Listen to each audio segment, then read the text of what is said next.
block that I grew up on is longer than this whole town. And what else is interesting is that building that we're looking at right there has more households and people in it than this entire town. Oh my goodness.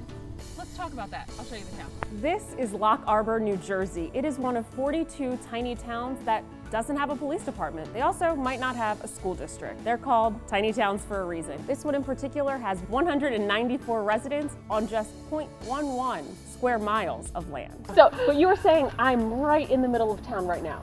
Pretty much. Yeah. Pretty much. It's how big? Maybe what are we talking here? That corner is the actual center. No, yeah, that corner is the 4 actual blocks center. At its longest. Gina and Wendy are my tour guides for the day. Gina runs a nonprofit called Courage to Connect New Jersey.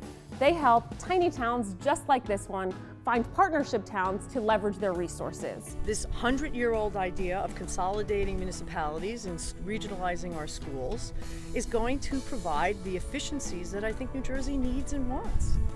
And that's why I founded Courage to Connect New Jersey. Shouldn't their small size make them more efficient and less bureaucratic?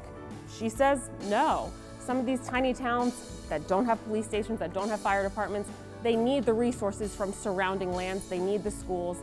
So that's what she's there to help them do. These small towns, at least 42 of them, do not have their own police. They're using the state police. So when small towns say that they're more efficient or their taxes are low, it could be because they don't have the police in their budget. And they can also contract out with other towns. Now, we know that, especially in New Jersey, every good deal comes with its downsides. So I decided to go up north to a slightly bigger tiny town called Victory Gardens to see what their residents thought of living in a tiny town. We have a closer relationship with our government body, being we're all neighbors. So I live in Princeton. I was in the township, and we combined with the borough.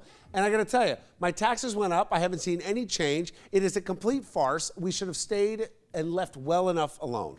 I think it's completely unfair what's happening to these tiny towns because they're paying taxes and yet they have no police protection. Well, they do. The state police protects them.